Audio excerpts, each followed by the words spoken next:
ഇന്ന് നമുക്ക് എളുപ്പത്തിൽ ഒരു കേസരി ഉണ്ടാക്കിയാലോ?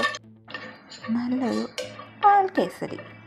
അധികം നെയ്യൊന്നും വേണ്ടെന്നേ, ഒരു 2 ടീസ്പൂൺ നെയ്യ് മതി.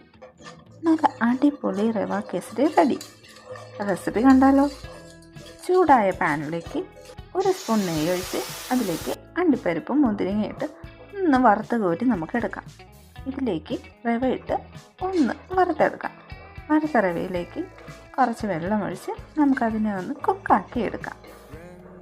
1 കപ്പ് പാലിൽ ഞാൻ കുറച്ച് മഞ്ഞൾപ്പൊടിയാണ് ചേർത്തേക്കുന്നത്. ഫുഡ് കളറോ ഇല്ലെങ്കിൽ കുങ്കുമപ്പൂവോ ചേർക്കാം. ഇതിൻ്റെ നമുക്ക് നമ്മുടെ റവ നല്ലതുപോലെ ഒന്ന് വരട്ടിയെടുക്കാം. നല്ലതുപോലെ വരണ്ട് വന്ന ഇതിലേക്ക് നമുക്ക് പഞ്ചസാര ഇടാം. ഞാനിവിടെ കുറച്ച് സ്റ്റീവിയാണ് ഇട്ടേക്കുന്നത്. ഷുഗർ ഫ്രീ ആയിട്ട് കഴിക്കാൻ സ്റ്റീവിയാണ് നല്ലൊരു ഓപ്ഷൻ എന്നാണ് എനിക്ക് തോന്നിയത്. മധുരത്തിന് മധുരവുമായി, ക്രേവിങ്ങിന് ക്രേവിങ്ങുമായി.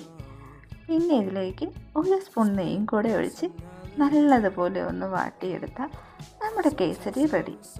ആദ്യം വറുത്ത് കോരി വെച്ച അണ്ടിപ്പരിപ്പും മുന്തിരിങ്ങയും 1 പിഞ്ച് ഏലക്കാപ്പൊടിയും കൂടെ ഇട്ടാൽ നല്ല ടേസ്റ്റി ഷുഗർ ഫ്രീ എന്നാൽ ഷുഗറുള്ള കേസരി റെഡി. 5 മിനിറ്റിൽ ഇതാവുമെന്നും ഞാൻ പറയുന്നില്ല, എന്നാലും ഒരു 10-15 മിനിറ്റിൽ എളുപ്പത്തിൽ നമുക്ക് ഈ കേസരി റെഡിയാക്കാം. ടേസ്റ്റും ചെയ്യാം. ചൂടോടുകൂടി കഴിച്ചാൽ അടിപൊളിയായിരിക്കും. എല്ലാവരും ഈ റെസിപ്പി ഒന്ന് ട്രൈ ചെയ്ത് നോക്കണം.